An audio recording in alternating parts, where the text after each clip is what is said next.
Bonjour à tous et bienvenue pour cette huitième édition de 3 questions avec Demain la Terre. Aujourd'hui, nous avons le grand plaisir d'accueillir Valère Coréard, qui est auteur, producteur et journaliste spécialisé dans la transition écologique. Bonjour Valère, Bonjour. comment allez-vous? Ça va très bien, je vous remercie. Vous aussi? Parfait, parfait. On est très content de vous avoir. Vous allez pouvoir nous éclairer sur certains sujets qui nous sont chers, dont bien évidemment le développement durable et la transition écologique, avec alors on a nous un angle un peu particulier, enfin pas particulier, mais un peu spécifique qui est celui de la production agricole. Mais pour autant, on va élargir nos horizons avec le regard que vous portez sur ces sujets-là. Donc, la première des questions qu'on a envie de vous poser, Valère, c'est au travers de tout ce que vous lisez, ce que vous voyez, ce que vous produisez comme contenu, etc. euh, Première question un peu d'état des lieux, quelle est la situation actuelle au niveau du développement durable et comment est-ce qu'elle évolue, notamment depuis ces derniers mois? Euh, j'ai le sentiment, alors c'est vraiment un prisme, c'est un périmètre, ça vaut juste à travers Bien mon sûr, expérience mais qui, c'est le bon, but. qui C'est le reste but. ce qu'elle est. Euh, c'est un sujet qui s'est installé, la thématique s'est installée à travers des enjeux plutôt, j'allais dire, catastrophiques. Notamment le climat. Le climat a cristallisé l'attention. Oui. La chute de la biodiversité, je pense, a cristallisé l'attention. La pollution a cristallisé l'attention, mais surtout le climat quand même, hein. Le climat, c'est vraiment un sujet euh, qui est qui a pris. D'accord. Donc, je pense que on a maintenant une maturité au sein du grand public Mhm. qui a un sujet, qui a un sujet de D'accord. société qui s'est installé. Alors, une fois qu'on a dit ça, c'est super, mais en réalité, c'est évidemment derrière, c'est complexe. Pourquoi? De mon point de vue. D'abord, on fait face, du moins c'est mon avis, on fait quand on a pris conscience de cela, on se sent tout petit. On se dit bon, Mhm. ok, super, mais enfin, et après. On se sent probablement, et d'ailleurs à juste titre, probablement pas vraiment responsable de la situation. Ouais. Vraiment, ce que j'entends très, très, très souvent, c'est ouais, mais enfin, avant de nous demander à nous encore un effort, parlons des industries, parlons des professionnels, parlons des choix politiques. Mhm. En gros, nous, on est la face cachée de l'iceberg. C'est pas ici que ça se passe. Ok. Et on est dans cette difficulté, et ça, on s'en rend compte tous les jours quand on produit du contenu, de la dualité du sujet. C'est-à-dire que d'un côté, on est dans ce mouvement inquiétant, Mhm. euh, et d'un autre, on est frappé d'injonctions permanentes qui peuvent être culpabilisantes et qui peuvent nous interroger et voire même nous agacer au bout d'un moment en disant ouais, mais bon, ça va quoi. Je Mhm. rejoins un peu ce qu'on disait tout à l'heure. On peut pas tout. En fait, on ne peut pas tout. L'exemple de l'actualité récent est intéressant. C'est vrai que c'est très souvent, mais c'est aussi normal, nous faisons société, aux citoyens qu'on demande de faire des efforts, beaucoup Mhm. d'efforts. Et donc, bon, donc ça, c'est un premier constat. Donc la bonne nouvelle, c'est que les sujets, disons, très inquiétants ont cristallisé, en Mhm. tout cas dans l'auditoire, dans le lectorat. Mhm. Mais on voit bien que ça fait réagir avec des gens qui ont envie de se bouger, des gens qui sont contents de voir qu'il y a des belles choses qui se passent, et puis beaucoup aussi qui nous disent il y en a marre, il y a qu'à faucon. Donc ça, c'est Mhm. un premier point. Ouais, Le ok. deuxième point essentiel, pardon, juste pour terminer mon raisonnement et pas me perdre, parce qu'après j'oublie, Allez-y, allez-y. c'est juste que à côté de la catastrophe qui est traitée depuis longtemps, mais qui là, de mon point de vue, s'est installée comme une réalité, en tout cas intellectuelle, parce que Mhm. de fait, dans la vie de tous les jours, elle est peut-être pas encore vraiment tout à fait palpable. C'est d'ailleurs peut-être pour ça que la mobilisation est pas tout à fait massive et le sursaut Mhm. collectif parce que notre cerveau est câblé de telle manière que c'est ici maintenant que ça doit se passer pour que Mhm. voilà. Mhm. Euh, Tout l'univers, alors certains appellent ça les solutions, moi-même je l'ai d'ailleurs appelé longtemps comme ça, mais l'univers solutions, alternatives, initiatives, qu'elles soient Mhm. entrepreneuriales, citoyennes, associatives, etc. Je pense que ça a permis d'apporter un vent un peu frais dans l'auditoire, le lectorat, etc., l'audience, de dire ah mais chouette, il n'y a pas que des mauvaises nouvelles en fait, il y a aussi des choses intéressantes qui se passent. D'accord. Voilà, donc on est un peu dans cette espèce de comment dirais-je, de chemin sinueux entre c'est la cata, on a bien compris, on peut pas tout, les yaka faucons, il y en a ras-le-bol, mais il y a quand même des choses intéressantes. Oui, oui, Et voilà. Mais le vrai constat, c'est que le sujet est effectivement monté en puissance. oui. Il est probablement desservi par un certain nombre de grands groupes, un certain nombre d'entreprises, et puis la parole politique, malheureusement, bien sûr, parce qu'il y a aussi de l'opportunisme là derrière. Mais Oui. bon, c'est le jeu de la démocratie, donc il y a quand même une dynamique qui est certaine. D'accord, ok. Donc ce qu'on retient, c'est que du coup, alors le sujet a pris principalement sous le prisme du changement climatique, un peu marre des yaka faucons, mais du positif dans les initiatives qui peuvent exister ou en tout cas qui sont en train d'émerger. Alors justement, par rapport à ces questions d'initiative, on va faire un zoom sur un secteur d'activité qui nous intéresse plus particulièrement à Demain la Terre, qui concerne plutôt la production agricole agroalimentaire. Et donc la deuxième question qu'on a envie de vous poser, c'est comment les médias, parce que vous êtes accessoirement un peu spécialiste de la question, comment les médias peuvent aider les consommateurs à mieux identifier, à mieux faire le tri dans les initiatives sincères, véritables et complètes au niveau de la production agricole et agroalimentaire, selon vous? La première chose qui me vient quand vous me dites ça, mais ça fait un peu réponse politique, mais c'est moi je me demanderais surtout comment le lecteur, l'auditeur, le téléspectateur pourrait faire pour s'y retrouver dans une offre pléthorique pour se sentir à l'aise avec ce qu'il lit, ce qu'il regarde, ce qu'il entend et faire des choix éclairés. Parce que Oui, l'infobésité, ça existe. oui. Là Très aussi, bon terme, l'infobésité. Oui. on subit et en même temps on est acteur. Mmh. Mais je pense quand même qu'il y a un questionnement à avoir sur euh, la façon dont on s'informe. Mmh. Aujourd'hui, on le sait, on a beaucoup de gens qui s'informent sur les réseaux sociaux, par Oui, exemple.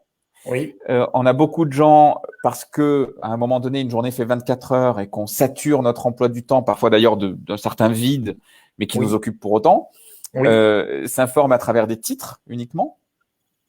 On a du mal à faire le distinguo entre la publicité et l'information, oui. entre la désinformation ou l'infox et la vraie information. Donc déjà, en tant que citoyen, je pense que, et d'ailleurs l'éducation aux médias à l'école, etc., c'est très important pour ça, c'est qu'on est maintenant dans une société de surinformation. Vous voyez, on fait tout dans l'excès en fait.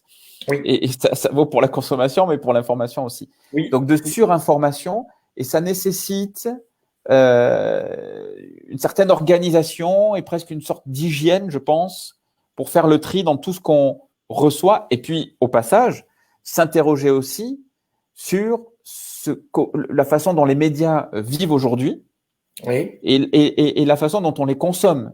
Parce que bien souvent, avec l'explosion du numérique, je ne sais pas si vous êtes peut-être trop jeune, mais moi, je me souviens du moment où on a des métros 20 minutes qui sont apparus. C'était de la presse gratuite, oui, presse imprimée. oui. Et ça avait Je suis vraiment installé. soulevé, et ça avait ému la profession, et ça Oui, avait interrogé à juste titre de, oui, mais c'est une information gratuite, l'information, elle a un coût. Aujourd'hui, on se pose même plus la question. On va sur Internet, je veux avoir là, c'est quoi là, les règles édictées par Jean Castex aujourd'hui, nanana, sur le couvre-feu, et puis je vais avoir une série de résultats. La plupart des gens passent par Google, il faut dire des choses. On n'est pas tous sur Quant et autres. Et là, mhm, bah voilà, j'ai eu mon info, c'était gratuit, emballé, c'est pesé. oui, Ça, c'est un vrai questionnement. parce qu'effectivement, l'information, elle a un coût. Encore une fois, vous voyez, il n'y a qu'à Faucon et c'est encore l'injonction auprès du citoyen, mais on a aussi la presse qu'on mérite à l'échelle collective et la presse, ça coûte de l'argent de faire du bon travail. Donc, ça, c'est le point de vue du lecteur, du citoyen. Du point de vue des médias, moi, je le dis souvent, vous savez, toutes ces thématiques, si on prend l'alimentation et vous dites, ben voilà, qu'est-ce que pourraient faire les médias pour mieux guider leur audience dans leur choix alimentaire. Oui. L'alimentation, c'est un sujet qui est hyper complexe. Les chaînes de valeur sont complexes. On ne sait pas très bien qui fait quoi, comment, pourquoi. Est-ce que c'est grave? Est-ce que c'est pas grave? Il y a des noms terribles de produits qu'on met. On peut pas vérifier. C'est l'enfer. L'enfer. C'est très compliqué. Donc, produire une information crédible sur le sujet, ça demande des moyens. C'est une information qui a un coût. Il y a des informations qui sont faciles à produire et des informations qui sont difficiles à produire et qui coûtent plus d'argent. Là, je pense que c'est une information qui est assez difficile à produire et sur laquelle il y a beaucoup de lobbying. Donc, comment faire pour s'y retrouver? Je crois que, comment dirais-je, c'est vraiment je teste, j'apprends. Je teste, j'apprends. Donc, je découvre sur un média un contenu.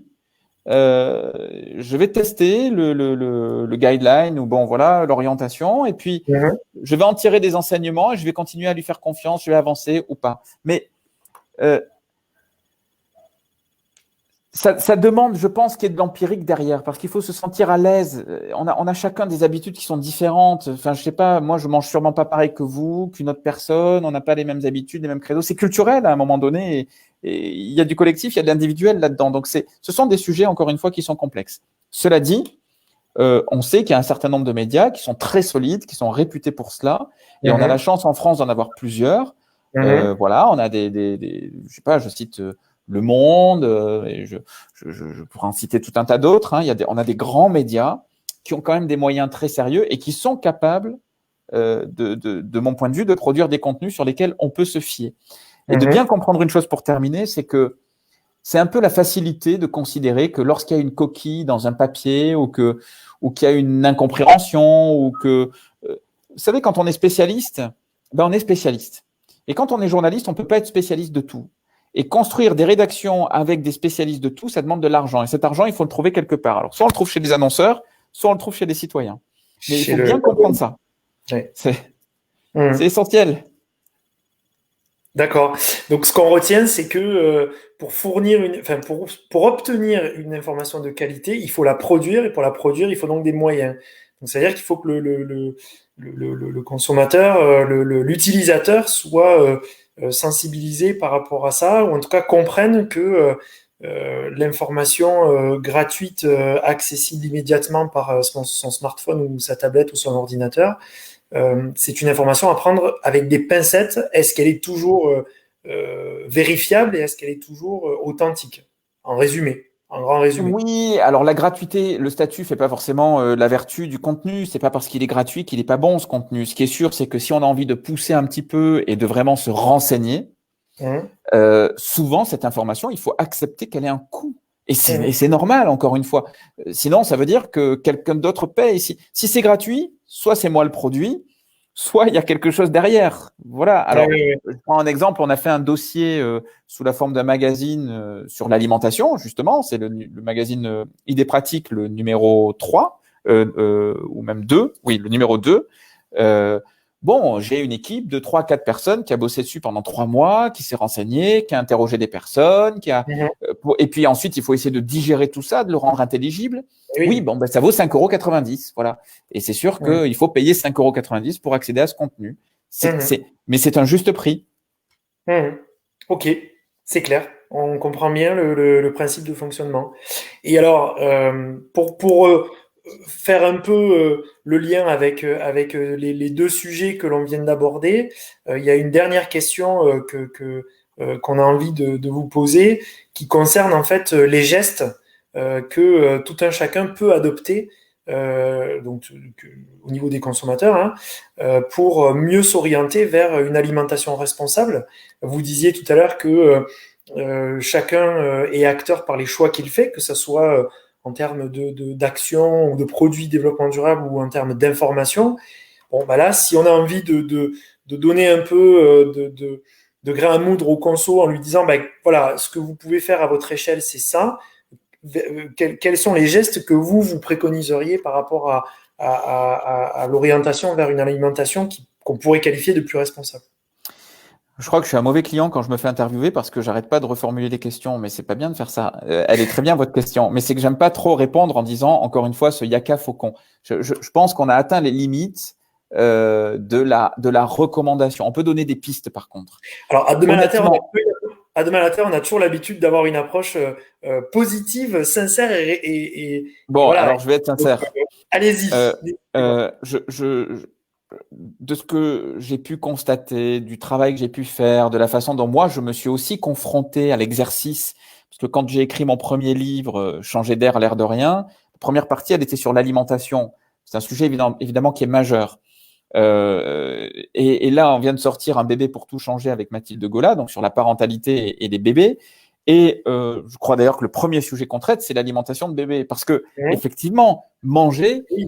c'est voilà, je vais pas paraphraser Hippocrate, mais je veux dire, on le sait, c'est évidemment essentiel, ça fait partie des plaisirs de la vie. On est dans une culture en plus du bien manger en France. Hein. On a, voilà. Alors, à force, j'aurais pas dit la même chose il y a peut-être 6 mois ou un an, mais à force, et notamment suite à l'expérience que là j'ai eue récemment de pouvoir de nouveau mettre un peu les mains dans la terre et faire observer à mes enfants le temps nécessaire pour que des Hein. choses poussent, grandissent, etc. Je crois que je le résumerai sur un point, c'est le rapport à l'alimentation. C'est juste le rapport à ce qu'on va manger. C'est-à-dire, c'est pas tant de dire, alors il faut tel label, il faut sans ça, il faut ceci, il faut cela. C'est juste, en fait, de se reconnecter avec la réalité de ce qu'on met dans notre assiette. Exemple, Hein. euh, j'ai fait pousser récemment, vous voyez, des épinards. Hein. Je prends un exemple très bête. Dans mon terrain, et donc un petit terrain, je fais pousser des épinards. Bon ben voilà, donc j'ai mis mes semis, là, ça a pris, il faut attendre un certain temps, tatati, je les ai un petit peu clairsemés, enfin j'ai fait le truc et tout Ouais. ça. Et bien, je peux vous dire que mes épinards, je les consomme plus pareil depuis, parce que d'abord je vais certainement plus les gaspiller. Ouais. Ensuite, quand j'en achète bio, machin, très bien, mais que je vois un emballage autour et je me dis j'ai payé 4 euros pour rien, je m'interroge. Finalement, cet épinard, je me mets à le respecter. Je l'ai compris. Je l'ai compris. Je l'ai rencontré. Hein. Et c'est la même chose quand on décide de jeter un bout de viande. Moi, je ne suis pas végétarien. D'ailleurs, je ne suis pas un militant de la cause. Hein. Je suis journaliste. Alors, évidemment, il y a une porosité dans sa vie personnelle. On commence par être convaincu par certaines choses, mais Oui, disons oui. qu'on pourrait me qualifier de flexitarien. Je m'interroge à chaque fois que je mange de la viande. C'est pas anodin, voilà. Mais j'en Hein. mange bien volontiers, Hein. de moins en moins, mais j'aime ça. Ben, voilà, c'est du vivant, quoi. Donc, non, je ne vais pas jeter. Là, il reste un petit bout de truc. Ce qui veut dire qu'à la fois, je vais m'interroger à travers ce rapport à l'alimentation sur d'où ça vient, comment Oui. ça a été produit. Je vais le Oui. respecter. Donc, je ne vais Oui. pas le gaspiller. Et surtout, je vais lui consacrer un temps utile pour en prendre soin et me faire plaisir. Donc, je vais Hein. cuisiner. Et au Ok. final, vous voyez que là-dedans, il y a les circuits courts, il y a la bio, il y a le raisonné, il y a la condition paysanne, il y a la lutte contre le gaspillage alimentaire. En fait, il y a tout ça. Alors, j'aurais pu vous dire, alors on peut gagner 180 euros par an parce qu'on gaspille tant, on peut, Oui, toutes ces oui, oui, punchlines-là, je les connais par cœur. Mais en fait, j'allais dire que philosophiquement, ce qui me paraît essentiel, je crois que c'est Pablo Servigne qui avait écrit un rapport où il préconisait qu'on passe 30% du temps les mains dans la terre pour réaliser et pour se oui, reconnecter. Alors évidemment, oui, on est dans une société où c'est pas possible, oui. mais juste se renseigner un peu, repenser et se repositionner par rapport à un radis, par rapport à de l'épinard, par rapport à une pomme de terre, ça met un temps dingue à pousser, à Oui, grandir. Non mais c'est vrai, oui, ça oui, met un oui. temps dingue. L'artichaut, c'est un truc de dingue. Ça coûte pas 2 euros pour rien, un artichaut. Je veux dire, enfin, quand on l'achète en direct producteur, qu'on a un bel artichaut breton ou autre, voilà. Et d'un seul coup, on se raconte des histoires et on peut en parler autour de soi. Ça crée du lien. Et voilà. Si j'ai un conseil à donner, en fait, il y en a qu'un. c'est essayer de se reconnecter à ce qu'on mange, parce que là, il y a toute une histoire à redécouvrir en fait. Et on se déconnecte parce que le jambon, quand il arrive dans le truc cellophané, machin, en fait, on se rend même pas compte de quoi il a s'agi au départ. Ouais, ouais. C'est presque devenu d'ailleurs, c'est devenu du marketing gastronomique et alimentaire en fait. Le conditionnement nous a complètement déconnectés de la réalité du truc. De la réalité du produit, ouais. Ouais. Ok. Non, mais c'est passionnant parce que c'est clair que c'est un peu ce genre de message que nous, on aimerait faire passer de manière plus claire, plus convaincante et plus appuyée envers les consommateurs, de comprendre en fait tout le travail qu'il y a derrière parce que déjà, produire, c'est un métier et tout le monde ne peut pas s'auto-déclarer producteur. Je confirme. Voilà. Est-ce que produire dans son jardin, c'est la même chose que produire sur plusieurs hectares, plusieurs dizaines, plusieurs centaines d'hectares, des aliments que l'on va retrouver dans son magasin quelques heures ou quelques jours plus tard? Alors, pour les produits frais, après je parle pas des produits transformés bien sûr, mais cette valeur-là, la valeur de tout le travail qui est fait pour arriver à un produit de qualité sain et sûr, c'est un travail de longue haleine, c'est un travail qui est soumis à différents aléas, comme vous l'avez très bien résumé, et effectivement se reconnecter, comprendre d'où ça vient, paraît être un élément certes trivial, mais essentiel pour reprendre une bonne place de l'alimentation dans notre quotidien. On est d'accord. Bon. Merci beaucoup Valère en tout cas de votre lecture. C'est moi, merci. Au travers de tout le travail que vous faites de recherche, de lecture, de rédaction, etc. Vous affûtez votre regard sur ces sujets-là. Même si l'objectif n'est pas de devenir expert, et c'est toujours compliqué de devenir expert d'un sujet, pour autant, voilà, vous avez un regard qui s'affûte au travers des sujets que vous traitez et votre lecture est vraiment intéressante. Merci encore d'avoir accepté C'est moi, merci beaucoup. À bientôt. Au revoir. À bientôt. Au revoir.